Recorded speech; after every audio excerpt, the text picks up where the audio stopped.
Nagsalita na Itbulaga contestant na nawala sa sarili sa Per-Refi segment. Kamakailan lamang, isang Itbulaga contestant mula sa segment na Per-Refi ang naging sentro ng usap-usapan sa viral na video na lumabas noong ika-7 ng Agosto. Ang video ay nagpakita ng kakaibang pag-uugali ng contestant habang siya ay nasa kalagitnaan ng laro, na tila nagkaroon ng hindi pangkaraniwang reaksyon na nagdulot ng pagkabahala sa mga nanunood. Habang siya ay nakikipag-usap kay Bossing Vic, Miles Ocampo, at Riza May Dizon, bigla niyang binago ang kanyang pag-uugali. Naglakad siya papunta sa kinaroroonan ng singing queen na si Ann at nagyakap ito ng biglaan. Ang hindi inaasahang kilos na ito ay agad na naging paksa ng diskusyon sa social media, kung saan maraming tao ang nagbigay ng kanilang opinyon hinggil sa insidente. Pagkatapos ng pangyayari, nagbigay ng pahayag ang nasabing contestant upang ipahayag ang kanyang panig.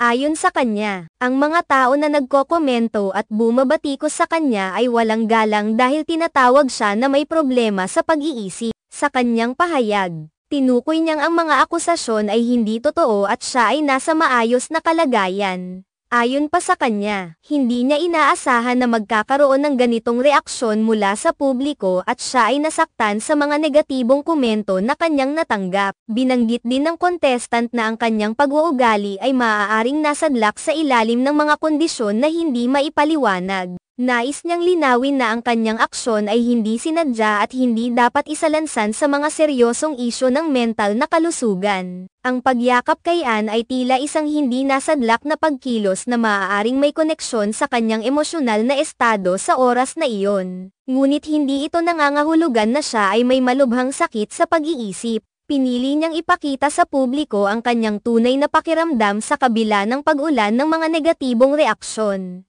Ayon sa kanya, nais lamang niyang ipakita ang kanyang taos-pusong pagkakaisa sa kanyang mga kasamahan sa show at wala siyang intensyon na makasakit sa sinuman. Bagaman may mga nagsabi na ang kanyang kilos ay hindi nararapat, naniniwala siya na ang mga pagkakamali ay bahagi ng buhay at dapat ay lumikha ng espasyo para sa pag-intindi at pagpapatawad. Ang insidenteng ito ay nagbigay diin sa kahalagahan ng pag-unawa sa mga hindi inaasahang pagkilos ng mga tao at ang pangangailangang maging mahinahon sa pagbibigay ng mga opinyon. Sa halip na magbigay ng mabilis na paghuhusga, pinili ng contestant na magpakatatag at humarap sa mga kritisismo ng may dignidad. Ang kanyang pahayag ay nagsilbing paalala sa lahat na maging sensitibo sa mga emosyonal na kalagayan ng iba at lumikha ng mas nakabubuong diskurso hinggil sa mga ganitong issue.